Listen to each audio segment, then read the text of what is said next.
vienen a desordenar al país. Y hacen este tipo de grupo y hay lo... Igual como llegó el pop. ¿Ah? Que yo pensé que no habíamos ido, pero el pastor era el que había cambiado la paráquita. Muy bien. Vamos a comenzar, ¿les parece? Para que nos pase la hora y hay una buena cantidad de material que hay que compartir, así que quisiera que continuáramos entonces con la tercera y última unidad del curso que tiene que ver con los eventos futuros.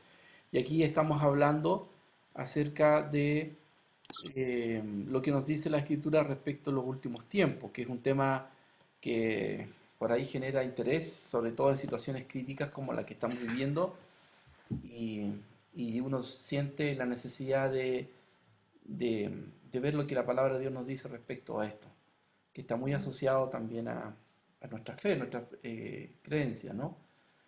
Eh, hermana, ¿alguien quisiera leer? ¿Partir leyendo el primer Yo leo, párrafo? hermano. ¿Sí? Ay, hermana Yuli, lea nomás, después leo yo. Ya. A lo largo de la historia humana siempre ha existido un interés profundo respecto al conocimiento de las cosas futuras que habrán de ocurrir en el mundo.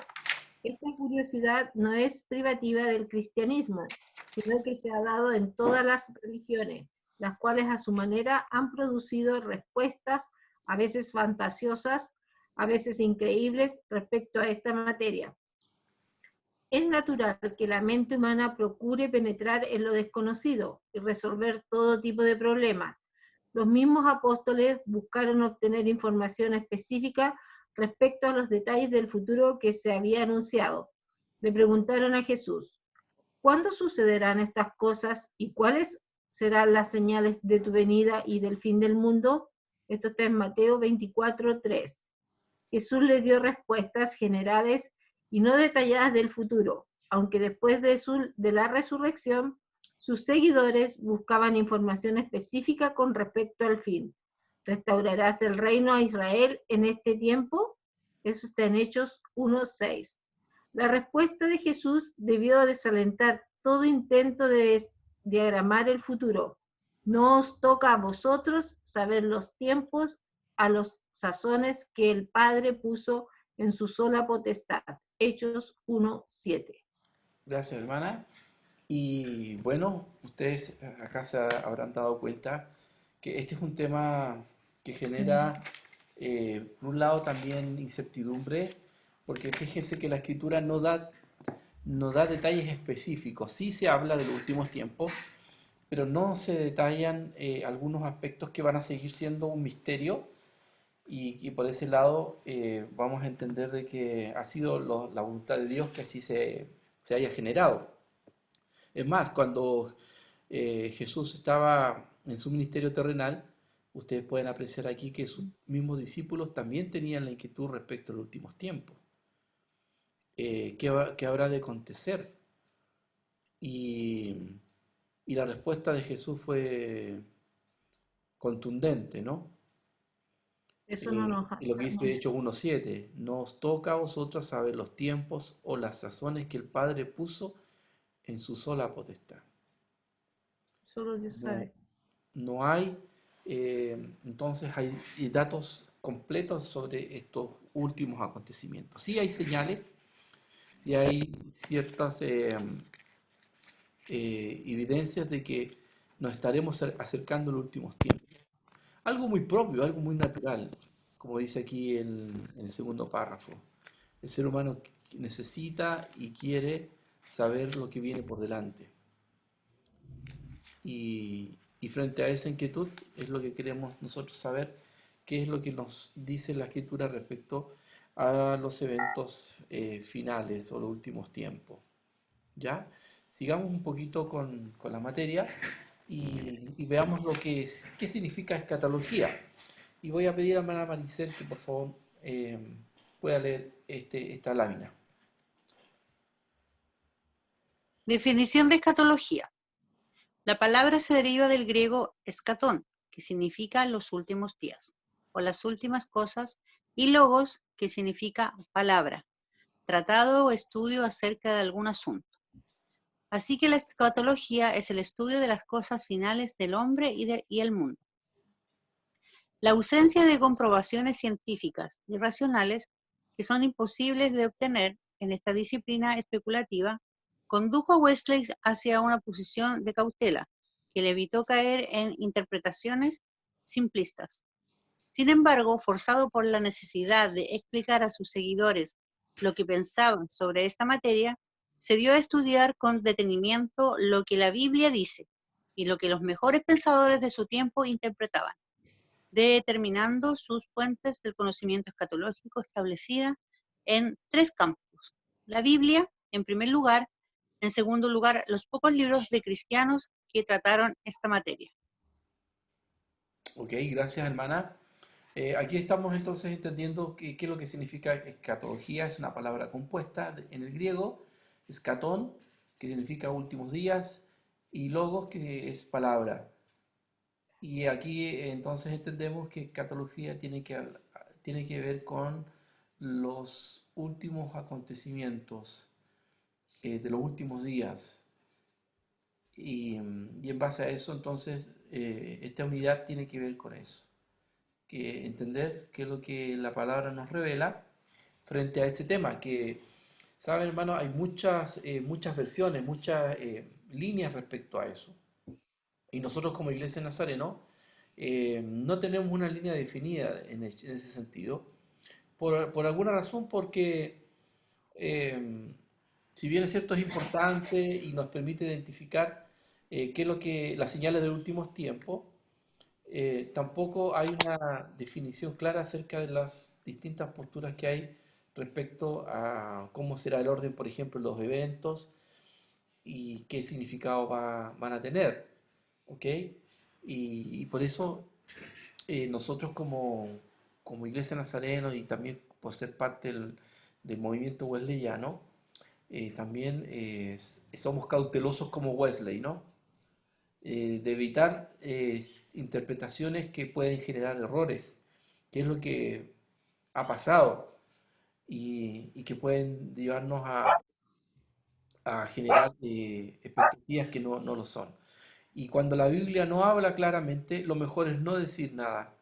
Que, y aunque eso signifique quedarse con la duda, es mejor quedarse en ese estado que estar especulando y generar alguna confusión, una mala interpretación que puede llevarnos a actitudes que no son las correctas frente a estos últimos tiempos. ¿Ya? Eso es importante. Y en eso, cuando la Biblia calla, nosotros vamos a callar. Vamos a tratar aquí algunos aspectos que tienen que ver también con los últimos tiempos. Porque hablar del último tiempo, aparte de ver catástrofes, eventos, surgen algunos temas que son muy importantísimos, como es el tema de la muerte, por ejemplo. Siempre asociamos la escatología como eventos catastróficos.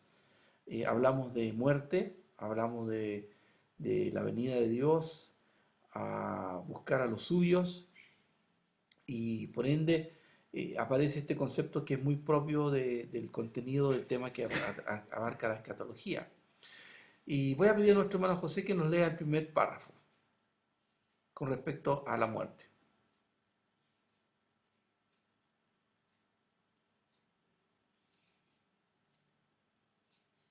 ¿Aló? Ahí sí, estaba en Ahí. silencio. Ajá. El concepto de muerte en la doctrina cristiana se usa de muchas maneras. Uno es la pena impuesta sobre la raza humana por causa del pecado. 2. La muerte física o la separación del alma y del cuerpo deberá verse como el último evento de la historia probatoria del ser humano. 3. Esta es lugar de los muertos a la muerte como estado que habitualmente se conoce como estado intermedio. Y 4. Esta la muerte espiritual y eterna. De estos eventos, los primeros 3 preceden la segunda venida de Cristo. El último lo sigue y está ligado a la consumación de todas las cosas. Ok, hermano, gracias. Aquí estamos tratando de entender la idea de la muerte asociado a lo que las escrituras nos hablan y también relacionados con los últimos acontecimientos. Si ustedes se dan cuenta, la muerte es un suceso que va a ocurrir en nosotros. Es un evento irremediable y cuyo origen, como bien lo dice aquí, ¿cuál es? ¿Cómo surge la muerte en el ser humano? ¿Producto de qué? Del pecado. Del pecado. Es una consecuencia del pecado. No fue el plan que Dios planeó, pero la consecuencia de la mala decisión de Adán y Eva generaron entonces la muerte, que fue la advertencia que Dios le dijo: si comes de este fruto, ¿de cierto? Morirás. Y esa muerte no es tan solo física. Por un lado, tiene que ver con condena, tiene que ver con un castigo, tiene que ver con separarnos de Dios, es también eh, un estado que tiene que ver con el periodo intermedio cuando uno muere, que eso también lo vamos a ver en este curso, así rápidamente, qué significa el estado intermedio. Y como dice el 4, está esa muerte espiritual que, que heredamos nosotros también de la caída de Adán y Eva. La muerte fue un elemento intruso que llegó al ser humano y que no tan solo afectó lo físico, sino también lo espiritual. Estamos muertos ante Dios. Esa muerte espiritual que no tiene ese despertar que se produce con la ayuda de Dios, llamando su atención, llevándonos a fijarnos en Él y darnos cuenta de la necesidad que tenemos y que Él la puede suplir. ¿Ya?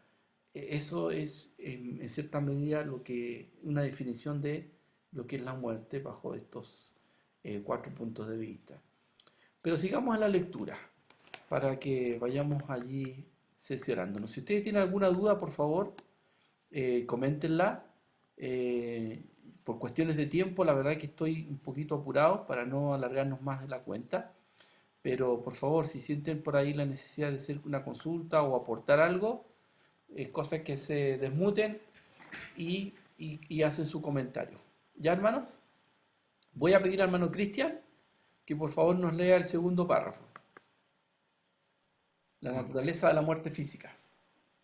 La muerte nunca significa la aniquilación. Lo que el pecado original trajo no sería la pérdida de la existencia, sino que el alma fuera separada del cuerpo.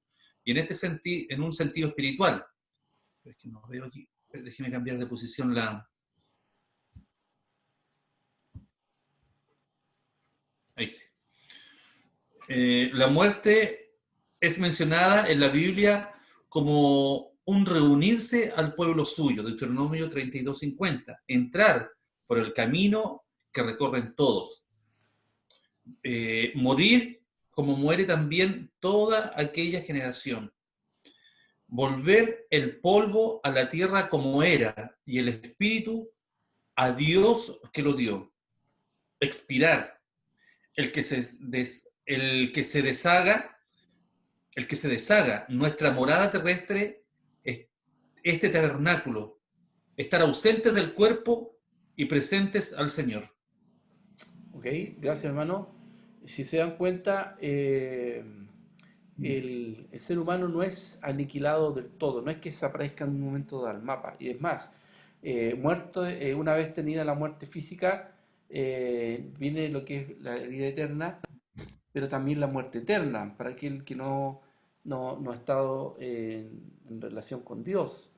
pero no significa por ningún motivo desaparición del mapa total, ¿eh?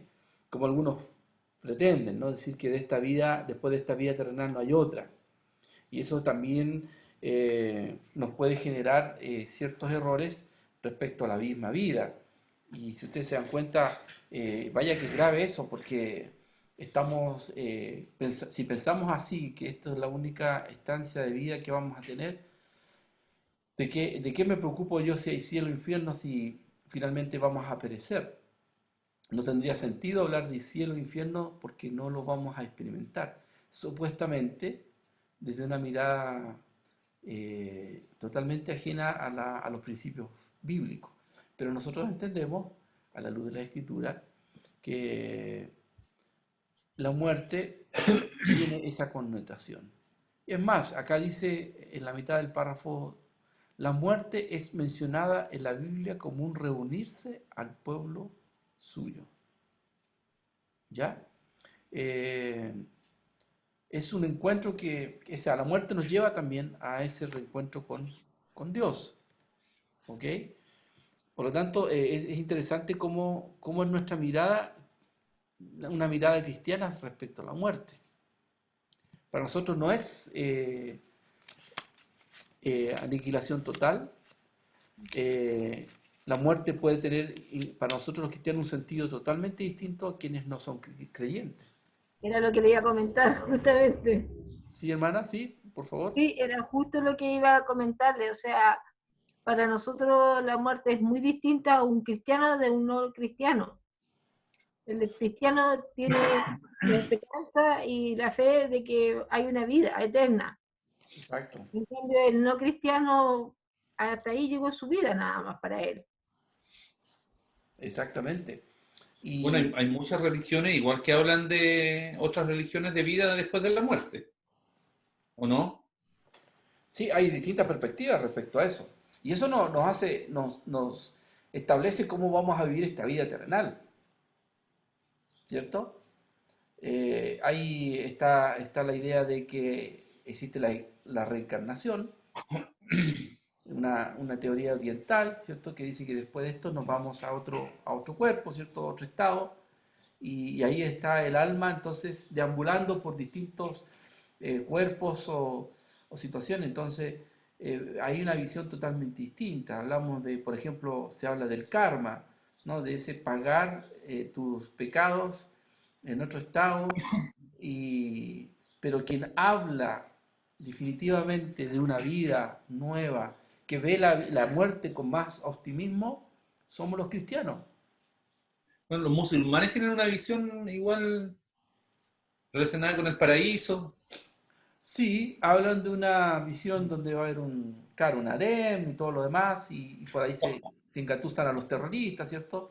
Para que se inmolen, mueran por la causa, y lo va a esperar ahí un séquito de damas allá en los cielos. Pero Y fíjense, para, y para las mujeres que mueren por la causa musulmana, ¿qué les va a esperar? Nada, pues como siempre, nosotros vamos a estar buena perjudicadas. pregunta.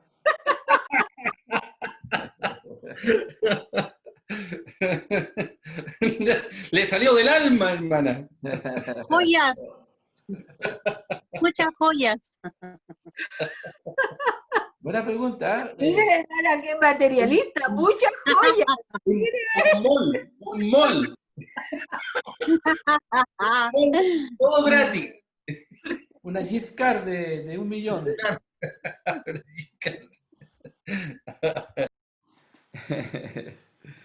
Así que fíjense que se asocia mucho, ¿cierto? Los últimos acontecimientos con esta experiencia de la muerte. Como vuelvo a insistir, para algunos es la combinación de toda la existencia, pero nosotros vamos más allá. Me acuerdo de un texto que aquí tengo, que uso por ahí de vez en cuando nos toca despedir a alguien, ¿no? Que se fue con el Señor. Y hay una frase muy linda que encontré que dice que la muerte no es el extinguir la luz de un cristiano, sino el apagar la lámpara porque ha llegado el amanecer. Ay, qué lindo. Que la muerte para nosotros es vida, esa esperanza. Y Ahí recién comienza nuestra vida. exactamente. O sea, si tuviéramos que hablar de la línea del tiempo y de la eternidad, es como que si ustedes ven el lápiz que tengo, ¿cierto? ¿Sí? Sí, ¿Me ven en la cámara, cierto? sí, Bueno, pensemos que esta es toda la línea de la eternidad.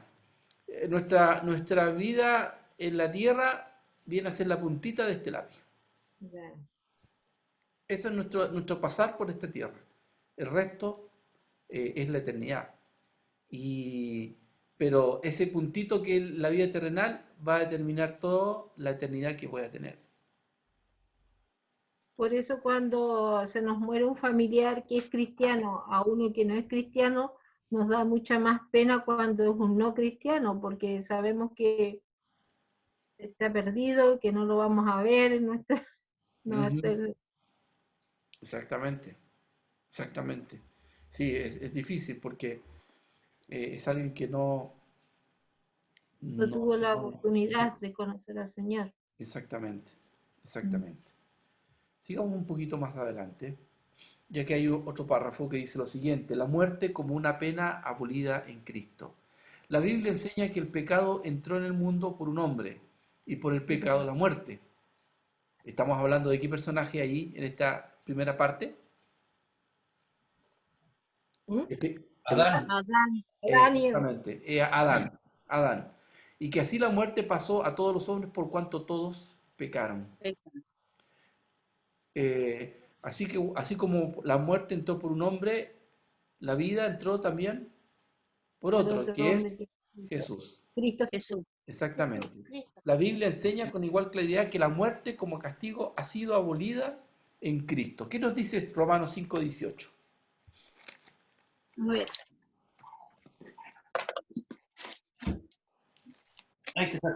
hay que sacar la Biblia. Exacto. Dice, así que como por la transgresión de uno vino la condenación a todos los hombres, de la misma manera por la justicia de uno vino a todos los hombres la justificación de vida. amén. Exactamente. La muerte como un castigo físico o espiritual ha sido abolida por Cristo. Amén. De dos maneras. Ha sido provisionalmente abolida por toda la humanidad cuando Cristo fue sujeto a la maldición de la ley y recibió la sentencia de condenación. Así experimentó la muerte por todos los seres humanos, según Hebreos 2:9, removiendo así de la raza la condenación que nos correspondía por el pecado. Pero un segundo aspecto dice que ha sido realmente abolido para todos los que están en Cristo. El que cree en él, en el Hijo, dice, tiene vida Eterna. eterna. Pero el que se niega a creer en el Hijo no verá la vida, sino que la ira de Dios está sobre él. Eso dice Juan 3:36. Fíjese usted, está determinado nuestro destino en base a lo que nosotros creamos en esta vida. El que no cree ya ha sido condenado. O sea, uno mismo se condena porque no ha tomado del beneficio que el Señor nos ofrece. ¿Ya? Así como está la muerte, también hay que hablar sobre este aspecto que tiene que ver con la inmortalidad. Hermana Juliana, por favor, léanos el primer párrafo. Dice, la vida del ser humano nunca cesa. La sepultura es solo el túnel a través del cual el ser humano pasa para alcanzar la vida del más allá. La naturaleza de esta existencia futura se determina por el carácter personal. Para el creyente es vida eterna, para el no creyente muerte eterna. Ok, gracias. Aquí hay otro concepto. Hay una muerte aquí en Vida este eterna. mundo, pero somos seres eternos, somos seres inmortales. Eh, por lo tanto, Así es. yo creo que este concepto está muy arraigado a todos, cristianos o no cristianos, la gran mayoría por lo menos cree en la eternidad. Lo que no está muy claro es a qué destino, ¿no? Y en Sí. eso la gente no capta muy bien. Es más, cuando uno escucha, por ejemplo, a personas que hacen alusión a un ser querido que ya no está, que ha fallecido, y quieren mandarle un mensaje, le dicen, bueno, donde quiera que estés, ¿eh? En donde quiera que estés, donde corresponda, ellos van y le entregan un mensaje. Eso nosotros como cristianos lo tenemos clarito. Sabemos dónde estamos. Exactamente, sabemos y respondemos a una de las tres importantes preguntas del ser humano, ¿no? La primera es ¿de dónde vengo? ¿Por qué existo? La segunda y la tercera habla sobre el destino. ¿Hacia dónde voy? Nosotros lo sabemos. Eh, pero el tema de la inmortalidad o de la eternidad es un concepto que entra en el plano de la filosofía, pero que no necesariamente la filosofía responde. Eh, Creo que las personas, aún no siendo filósofos, tienen claridad de que somos seres eternos. Y hay un argumento ya en el plano psicológico respecto a la inmortalidad eh, y se fundamenta en la naturaleza del alma, dice, como esencia simple e inmaterial, indivisible y por lo tanto indestructible, porque lo que es inmortal es el alma.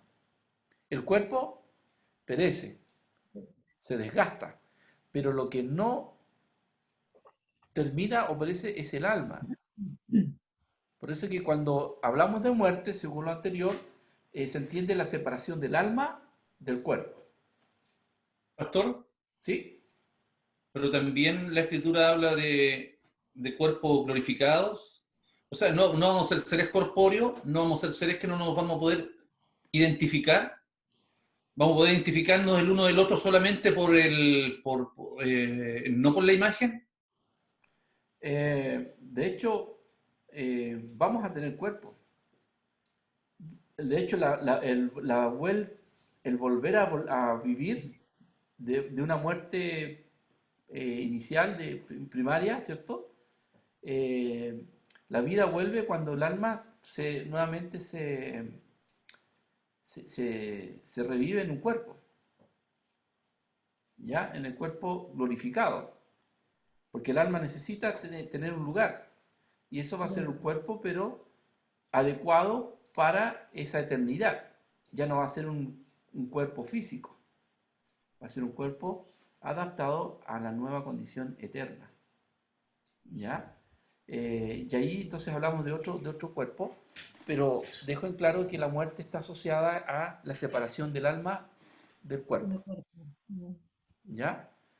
Hay una segunda definición aquí con respecto a la inmortalidad o la eternidad. Dice que el argumento teleológico sostiene que el alma humana no alcanza ni puede alcanzar toda su promesa en este mundo.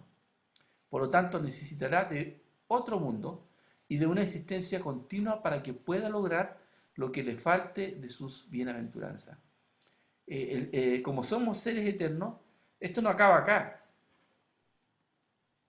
Morimos en este mundo, muere nuestro cuerpo físico, pero nos depara una eternidad. No fenece todo aquí. No es que aquí se cierre la última página y de ahí ya se acabó. No, volvemos entonces a reiterar de que la vida, la muerte, la eternidad están definidas y la palabra de Dios nos habla acerca de aquello. Acá hay otro punto. ¿Sí? Perdón, pastor, una consulta. O sea, la inmortalidad más bien no es para el cuerpo físico, sino que para el alma. El alma es inmortal, pero el Esa es alma está dentro de un cuerpo. Mm, ¿Sí? ¿Se entiende? sí, sí. Porque el alma es, en cierta medida, lo que nos permite relacionarnos con Dios. Ya. De eso estamos hablando, ¿no? El cuerpo es una cosa, pero el alma es la que es la que no muere y que Eso es lo que le decía, que el alma es la inmortal, no el cuerpo físico. no el cuerpo. hasta que el cuerpo sea glorificado. ¿Ya? Aunque físicamente quien muere, su cuerpo se degrada, al momento de la resurrección de todos, ese cuerpo nuevo que adquirimos está glorificado. Pastor, Sí, sí, igual yo y he escuchado a un físico cristiano que es físico astrónomo, que ya, fue un físico astrónomo que fue asesor de la NASA. Falleció ahora en febrero de este año, un viejito. Y él hablaba acerca de la resurrección desde el punto de vista físico. Y él hablaba, de hecho, que vamos a ser materia, pero una materia transformada, una materia distinta, pero vamos a seguir siendo materia. Pero dice que nuestro cuerpo ya, porque ahora dice que nosotros estamos sujetos a nuestro cuerpo, a nuestra carne, que el espíritu y el alma cristiana está sujeta a la carne y que cuando el cuerpo sea glorificada se va a invertir el proceso, en el sentido de que ya nosotros no vamos a estar sujetos ni presos a la carne, sino que la parte física va a sujetarse al espíritu. ¿Sí? Ahí hablaba de ello. Ahí va a dejar de producirse el conflicto entre la carne y el espíritu, como decía el apóstol Pablo. claro, claro, porque ya vamos a estar en la eternidad aquí, mientras estamos en este mundo, bajo este cuerpo, estamos limitados. Eso es evidente. Nos cansamos, nos da hambre, eh, las emociones propias asociadas a este mundo eh, nos ponen en conflicto con nuestra alma, con las cosas espirituales. Por eso es que estamos ahí siempre lidiando entre lo carnal y lo espiritual. Y entiéndase bien que carnal no necesariamente tiene una connotación negativa. La palabra carne en la Biblia tiene doble connotación. Por un lado, sí lo entendemos como lo pecaminoso, pero también hablar de carne en la Biblia habla acerca de nuestra humanidad. ¿No? ¿Sí? Y hablar de carne, pastor, tirada a la parrilla, también no es malo. Sobre todo en septiembre. Sobre todo en esta fecha. Oiga, sí. ¿Cómo lo vamos a hacer? Ay, ay, ay. Estamos, ¿cómo se llama? Primer 18 en cuarentena. Y bueno, ¿Y cómo vamos a hacer con las payas, hermano Cristian? ¿Va a tener que mostrarlas por YouTube, no sé, por Facebook? no, si a mí me vetaron con las payas aquí, pastor, sí, me vetaron con el folclore. Estoy ¿Cómo, vetado. cómo eso? Después le explico. Ah, ya. ¿No se habrán mandado un nada que ver? No, me tienen vetado con el folclore, con las cuecas, las payas y todo eso. Es muy poco espiritual. Ándale. Ah, ya. Pero fuera del templo no, pues ahí en el patio. No, en el patio de mi casa, ahí agarro la guitarra, la hago cantar. Es la Pero hace ahí. pastores, pero hermano Cristian, explique que no ha sido vetado por todo, Ah, no, no, no, no, no porque estoy van a hablando pensar de eso. que el pastor es lo vetó de todas las No, no, no. cosas. Ya estamos cayendo ahí para otro plano ya. Chuta, cae. No, sí, ahí Bueno. estamos. Así que íbamos con la muerte, con relación a Ah, Cristo. ¿cómo dice? Así nomás. Así nomás. El conflicto que tenemos con el alma y el cuerpo es algo que va a estar permanentemente en nosotros mientras estemos en este mundo. Por eso por eso la importancia de la disciplina, el de controlar nuestro cuerpo, nuestro instinto. Es lo que decíamos anteriormente, ¿no? Y que estaba asociada a la ética. Porque si no dominamos eso, vamos a incurrir en faltas. Vamos a dejar de agradar a Dios. Porque aún con nuestro cuerpo, con nuestro ser, alabamos a Dios. Pero cuando caemos en un egoísmo, en una individualidad, claro, postergamos todo eso. Por eso es que nosotros damos la importancia de cuidar nuestro cuerpo, nuestra mente, de no caer en eso porque definitivamente eso no le agrada a Dios. Y para mencionar un complemento de esto, es lo que dice Romanos 8:6. ¿Qué dice Romanos 8:6? Dice así, porque el ocuparse de la carne es muerte, pero el ocuparse del espíritu es vida y paz. Ok, aquí está el significado de aquí de la palabra carne, habla de nuestra humanidad. ¿Ya? El ocuparse de la carne es muerte, o sea, preocuparme solamente de lo terrenal, de estar allí enfocado en el pasarlo bien, en estar allí enfocado en mis necesidades terrenales, finalmente nos conduce a esa muerte espiritual, porque Yo tengo ¿Mm? tengo otra versión aquí, pastor, Ya, compártala. que dice, y preocuparse, dice, por seguir la inclinación de la naturaleza débil lleva a la muerte, pero preocuparse por las cosas del espíritu lleva a la vida y a la paz. Amén. Eso es cierto. Ahí estamos más claritos.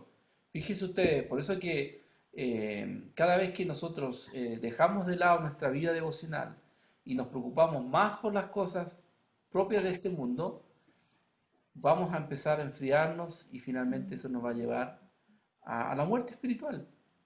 Si esto es gradual, hermano. Lo mismo, y ahí enfatizo el tema de perder.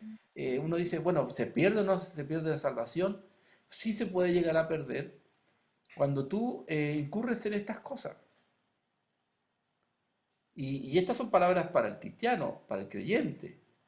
O sea, tú cristiano, si no te si te preocupas solo de tener lo que necesitas para este mundo y no te relacionas con Dios, te lleva a la muerte, porque ¿qué es lo que nos hace perder la salvación?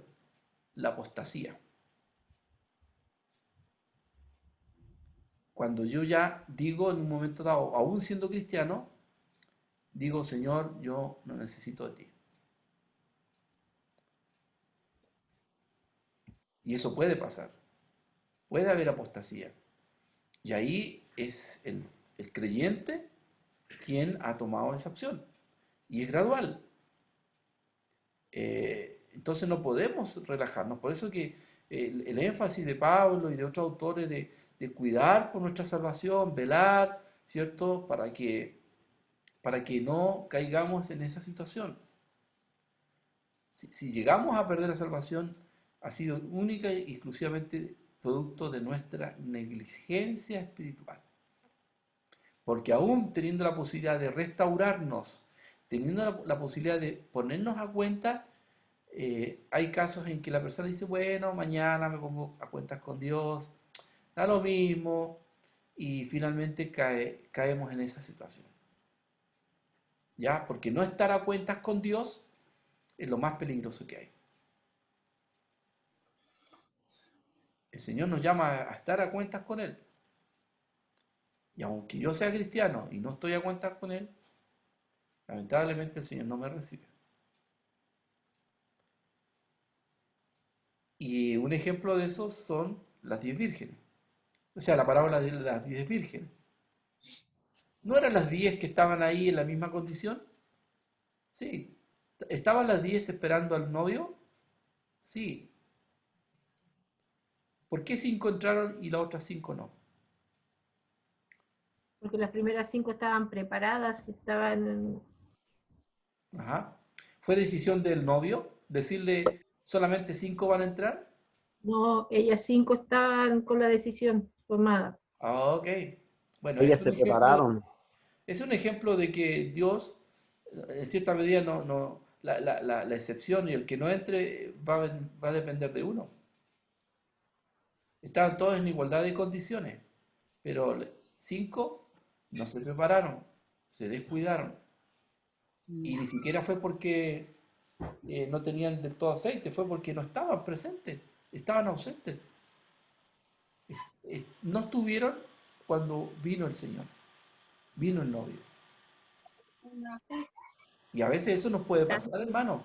Estamos ahí persistiendo en el Señor y un relajo y, y nos desenfoca y nos vamos a ver algo que es muy legítimo, sí. Necesitamos aceite que comprar, pero ¡pum! Pasó eso. Por eso que debemos estar permanentemente preparados. Eternidad que se relaciona también con la muerte, y aquí donde también nosotros tenemos la tranquilidad de que la muerte solamente es una experiencia, por decirlo así, pasajera. ¿Qué nos dice Mateo 10:28?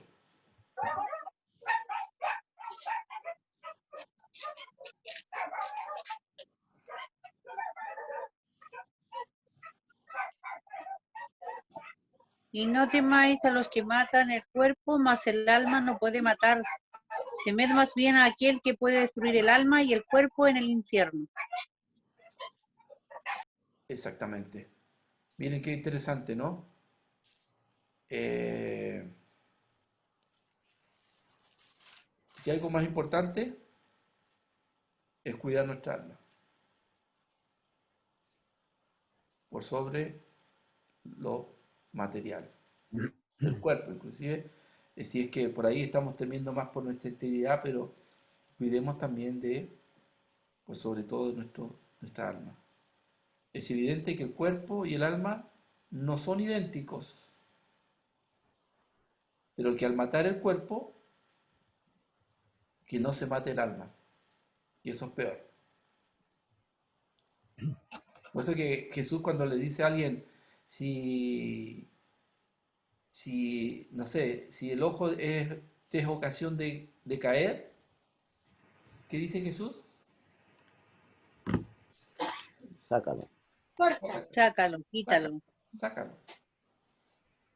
Ahí hace un símil, ¿no? Decir que, bueno, es preferible perder un ojo, pero no perder tu alma. ¿Sí, mamita? Eso es interesante, ¿no? El orden de prioridades y saber qué cosas son las que debemos priorizar. A veces estamos más preocupados de lo terrenal, pero no nos percatamos de el alma. Vamos a otro estado, a otro concepto, el estado intermedio. Pero, pastor, tengo una duda, porque a veces dicen que nosotros somos cuerpo, alma y espíritu. ¿Sí? ¿Y cuál es la diferencia entre el alma y el espíritu? Me quedó ahí la duda. Ya. Sí, en esto hay como dos líneas, dos corrientes. Uno hablan de dos y de tres elementos. Entonces hablan de la dicotomía y la tricotomía del ser humano. Ya, la dicotomía es cuerpo y alma, y la tricotomía entonces espíritu, alma y cuerpo. Que en resumidas vienen a ser lo mismo, pero quizás el otro está más desglosado en tres elementos, como más detallado.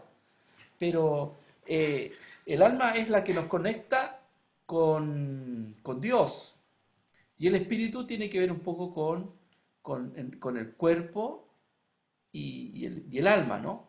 Son como los conectores. ¿Ok? Porque en el espíritu están un poco las emociones, están el contacto con lo material, con lo inminente de aquí, de este mundo. No sé si me voy a explicar. ¿Es como la intersección? Es como la interacción, es como el medio, el canal, ¿ya? A través del espíritu es que, por ejemplo, yo me conecto con el mundo, con mi entorno, No. pero con el alma está mi conexión con Dios y es lo que me da la esencia, la vida. En cambio, el espíritu es como el complemento que me permite relacionarme en este mundo. ¿Ya? Eso tiene que ver. Pero que, le digo, son dos visiones que tratan de interpretar un poco los elementos del ser humano. ¿Y qué visión es la que tenemos nosotros como nazarenos? Es que ambos aparecen en la Biblia en cierta medida. ¿Ya? Entonces, son distintas explicaciones sobre un mismo tema, Ah, ya. ¿ya? No es que tengamos una postura definida, decir, no, nosotros somos tricótomos, dicótomos, se va a hablar de los dos en cierto momento, ¿ya? Que son una manera de explicar un poco cómo es el ser humano. Ah, ya, perfecto. Pero el espíritu es, o sea, perdón, el alma El tiene alma que es ver Dios, es la relación con Dios. con Dios, sí, que es como la esencia misma del ser humano. Y es lo Ya, eterno, o sea, finalmente no morimos, no vamos a morir, lo que se muere es el cuerpo. Y como se muere el cuerpo, el alma no se manifiesta a través del cuerpo. Entonces esa muerte aparente es lo que vamos a ver ahora, un estado intermedio. Voy a pedir a hermano José que nos lea el primer párrafo.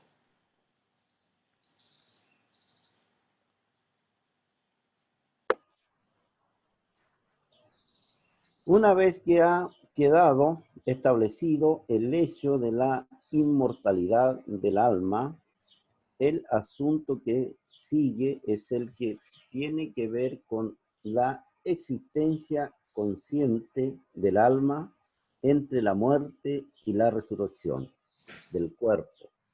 Todos los que aceptan la enseñanza de la Biblia como la palabra de Dios admiten también el hecho de un estado intermedio, pero hay un punto en el que las opiniones difieren y es el que tiene que ver con la naturaleza de ese estado. Hay tres términos usados para este estado. Uno, Seol deriva del hebreo que significa tumba, estado de muerte en el que participan los elementos del miseria y castigo. 2. Hades es una palabra griega que significa el mundo invisible de los espíritus idos, el infierno. 3. Paraíso, palabra griega que significa parque o un jardín placentero. Ok, hermano, gracias. Estamos entrando aquí a un tema que resulta también importante de tener en claro y que está asociado entonces a esta muerte física y qué es lo que pasa después de ella, sobre todo mientras no ha venido el Señor por segunda vez. ¿Qué pasa con nuestros seres queridos que han muerto? ¿Qué pasa con ellos? Eh, ¿Existe lo que la Iglesia Católica Romana profesa? ¿La existencia de un purgatorio? En la Biblia hay una idea respecto a esto, pero es una visión más hebraica, más propio de su cultura, puesto que en la Biblia se conocen estos conceptos que leyó el hermano José. El Seol, el Hades, el paraíso, son conceptos que aparecen en la Escritura y que ahí nosotros deducimos, aparentemente se habla de un lugar establecido, un lugar específico, que se llama Seol, Hades o paraíso. Pero ahí hay una suerte de discrepancia respecto a eso. Como yo les decía, el pueblo hebraico, como dice el segundo párrafo, es más de la idea de que es un lugar donde el alma está esperando que acontezcan otros eventos como para que nuevamente volvamos o hablemos de la resurrección. Los católicos romanos sostienen muy claramente el tema del purgatorio. No sé si han escuchado, ¿cierto? Esto que se habla mucho de que es un lugar intermedio eh, de aquellos que son del Señor y que están ahí en ese stand-by. Pero la doctrina católica romana lo que hace inclusive es ayudar a quien ha muerto que en ese lugar tenga un mejor pasar, sobre todo en aquellos que no han muerto siendo católicos. Por eso es que se hacen las misas a los muertos. Porque se espera que a través de esas misas, en favor de aquella persona que falleció, su estancia en el purgatorio sea más llevadera. En otras palabras, le estamos queriendo ahí hacer la cosa un poquito más fácil y que no esté ahí sufriendo tanto por no haberse acogido a la Iglesia Católica. ¿Ok? Entonces, estamos entendiendo que el alma muere y aparentemente algo pasa con ella. Y aquí, en esta postura, vemos que se manifiesta un lugar. Pero, ¿qué dice el mundo protestante? Y en eso nos incluimos nosotros. Que sí se habla de un estado intermedio, o sea, es una espera, un proceso de transición para una resurrección futura, pero no se habla de un lugar específico o un lugar determinado, como lo dicen los hebreos o los católicos, como es el purgatorio o el Seol, pero sí de un estado intermedio entre la muerte y la segunda resurrección. ¿Ok? El punto 1 dice que se sostiene que a la hora de la muerte las almas de los justos van inmediatamente a la presencia de Dios. Estar ausente del cuerpo es estar presente con el Señor, según lo dice 2 Corintios 5:6. 2. Las almas de los que han partido existen y en un estado consciente. La relación moral y espiritual con Cristo es continua y sin interrupción. 3. Los justos que han muerto no solo están conscientes, sino que están en un estado de bienaventuranza y del reposo. 4. El estado intermedio no es el estado final de los creyentes. Vuelvo a repetir, el estado intermedio no es el estado final de los creyentes.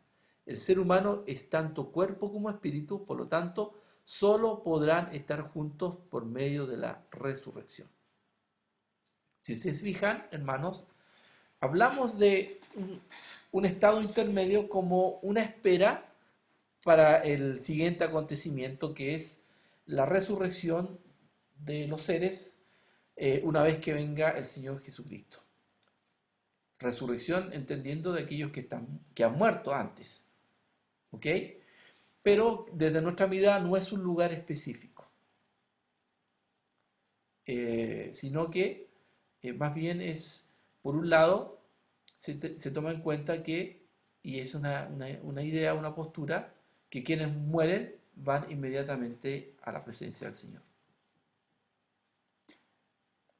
Dice el punto 3, los justos que han muerto no solo están conscientes, sino que están en un estado de bienaventuranza y de reposo. Un estado de reposo. Y lo último que también recalco nuevamente, el ser humano es tanto cuerpo como espíritu. Por lo tanto, solo podrán estar juntos por medio de la resurrección. Hermano Cristian, por favor, lea el segundo párrafo.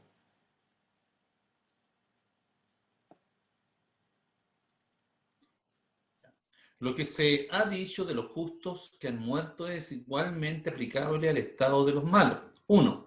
Que al morir las almas de los malos son desvanecidas de la presencia del Señor. 2. Que los malos están conscientes de su existencia. 3. Que este estado consciente de sufrimiento y malestar. 4. Que el estado de los malos no es final. También serán resucitados, pero para vergüenza y desprecio eterno, y el juicio les fijará su condenación eterna. Perfecto. Gracias, hermano. Y si ustedes se percatan, entonces estamos demostrando o estamos enfocándonos en un proceso intermedio mientras se espera la segunda venida del Señor. ¿Ok? No es el purgatorio, volvemos a insistir, y tampoco está la instancia para interceder por ellos. Quien muere, muerto está, y ya no se puede hacer nada, porque la palabra de Dios dice que una vez muerto, lo que viene es el juicio. ¿Dónde podemos respaldar esto de que una vez muerto no hay posibilidad de, de enmendar nuestros pecados o de definitivamente arrepentirnos de corazón? Eso lo dijo Jesús en una oportunidad, lo aclaró, porque si ustedes se dan cuenta, siempre estaba ahí la pregunta latente, ¿qué pasa con los muertos? ¿Qué pasa si vamos a saber cuándo serán los últimos tiempos? Bueno, y en una oportunidad él aclara ese tema que yo le estoy mencionando.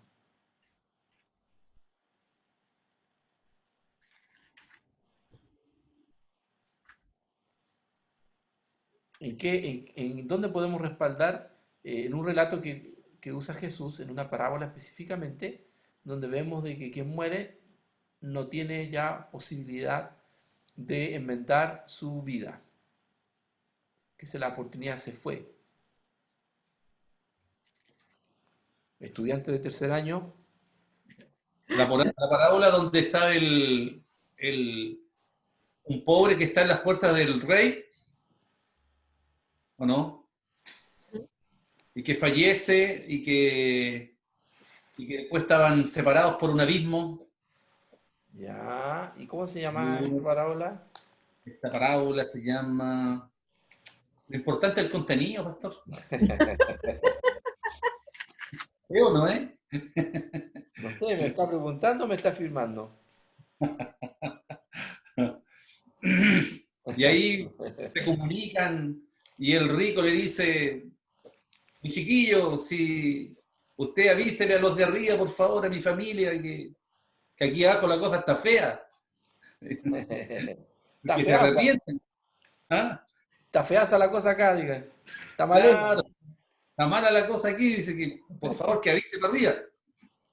Ok, Y, ok. y ahí el otro le dijo, no, no, ahí ya no se puede, ya está todo ya zanjado. Está cocinado ya. Sí, Cocinado hermano. Es la parábola del rico y el Lázaro. Sí, ese mismito. Esa está misma. en Lucas, La está tenía en Lucas. aquí, mira. La parábola del rico y el Lázaro es un ejemplo acerca de que una vez muerto no hay vuelta atrás.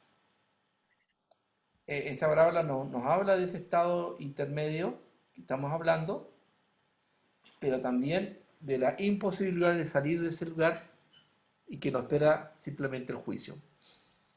Eh, ¿Qué consuelo hay entonces para aquellos que eh, no saben lo que les espera, pero la historia cuenta que él pidió que le fueran a avisar a sus Sí, familiares, ¿no? así ¿Y es. cuál fue la respuesta que tuvo? Y aunque un muerto se levante, tampoco van a creer, porque ya no creen ni en Moisés ni en los profetas. Exactamente, o sea, ¿quiénes nos pueden advertir de eso? Es la iglesia, somos nosotros. Decirles, hay una muerte eterna, no hay vuelta atrás, que es una mentira y que todos los perritos van al cielo, ¿no? Como dice la película, ¿no? Así es. Hay dos lugares, aunque no nos cuesta. Y saben que aminorar eso no es bueno, porque cuando le quitamos el valor a esto, las personas no toman conciencia del peligro en que se encuentran. Por eso es que siempre en el Evangelio hay que hablar el lado bueno y malo, la noticia buena, o más bien dicho la mala para contar la buena. Tiene esas dos caras de la moneda del Evangelio. No podemos hablar con una sola porque pierde fuerza. Mm. En cambio, cuando Pastor, estamos conscientes del mal, la buena noticia toma relevancia. ¿Sí, hermana? lo que usted comentaba recién, igual yo he escuchado en varias oportunidades algunas personas que hablan de que en estos tiempos igual el Evangelio se predica más sobre el amor de Dios, sobre el amor, todo lo bueno, pero no se está yendo, no se está mostrando mucho la otra parte que usted dice. y es como para también atraer a las personas y yo creo que eso igual está mal, pues lo que tenemos que tener cuidado de no caer en eso igual. Claro, eso De la prosperidad, el evangelio de la prosperidad que está. también, sí, porque nos hablan de un evangelio de puras bendiciones, de que todo te va bien, que no te va a faltar nada, y nos llevan por ese plano, por ese lado, que no es otra cosa más que fomentar la ambición, el egoísmo, el amor a lo material, como lo más trascendental, y Dios no viene a eso. El mismo Señor lo dejó en claro. Sí hizo milagros, sí dio de comer, pero lo de fondo era que Llevar sus vidas, el alma de la persona. claro, que pudieran reconciliarse con Dios. Mm. Y todavía no se entiende eso. Y ojo, tengamos cuidado con ese evangelio, con esa predicación de llamar a las personas queriéndolas engatusar por ese lado, ¿no? Ven para acá y el Señor te va a Así yo, cuidar. sí. Sí. Sí, porque a veces también presentándole un evangelio de ese tipo, al primer tropiezo, al tiro salen arrancando, como uno diría. Claro, porque también le estamos ofreciendo algo que no depende de nosotros. Claro. Ah, es como que ven, entrega esto al Señor y el Señor te va a bendecir. ¿Quién es el que manda? Es Dios. Nosotros sí Ahora yo podemos creo, orar, eso sí no podemos desconocer. Creemos en el poder de la oración, pero creemos también en la soberanía de Dios y que la última palabra la da Él. Amén. yo Y creo, no, pastor, que, ujú, que Dios sí bendice. Yo creo que la primera sí, bendición es que Dios nos perdona y nos adopta como sus hijos. Es una gran bendición. exacto. Eh, yo creo que cuando pensando hoy en día, el Evangelio se ha predicado más del amor de Dios, de alguna manera, como los líderes con un temor de enfrentar el pecado dentro de la iglesia, porque muchos hermanos se sienten y después se alejan de la iglesia. Y yo Mm, creo que en el fondo estamos haciendo un daño a la cual la persona, en vez de tener un acercamiento hacia Dios, se aleja de Dios. Yo creo que enfrentarlo con la verdad es bueno en el sentido de que la persona a lo mejor va a recibir el mensaje, se va a sentir, pero va a sentir que algo no está bien en él y va a buscar poder encontrar esa verdad. exactamente, exactamente. Tengamos cuidado con el mensaje. Una verdad media dicen que es una mentira. Tenemos que contar todo eso. Y Jesús fue muy clarísimo. Yo creo que Jesús en muchos casos fue muy pesado. Él confrontó mucho a la gente, nunca trató de ganarse a la gente con solamente con cosas buenas, sí los bendecía, sí mostraba su poder porque era necesario. Imagínense usted, él aparece así en el escenario y tenía que demostrar que era Dios, tenía que hacerlo con todo, pero en el fondo él lo que quería era discípulos y él mismo dice, o sea, el que no toma mi cruz, o sea, si alguno quiere venir en pos de mí, tome su cruz y sígame. O sea, hablamos de Sí, un evangelio de entrega, de renuncia. Y eso a muchos no les gusta. Pero, ¿qué vamos a hacer? Es un evangelio que decimos tal cual. O sea, tratar de bajarle las demandas de Dios también es un error. Porque el Señor nos dice, o sea, él mismo se lo dijo a la gente, si tú tomas el arado y miras hacia atrás, no eres digno de mí. Y eso es tal cual.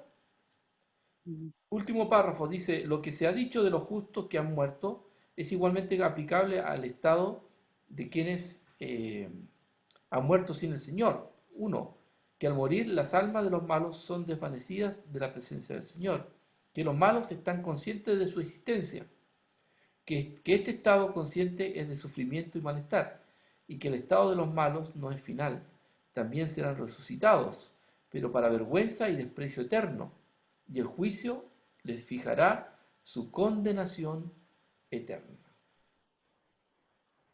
¿Te acuerdas que le dije que todos vamos a resucitar? Todos.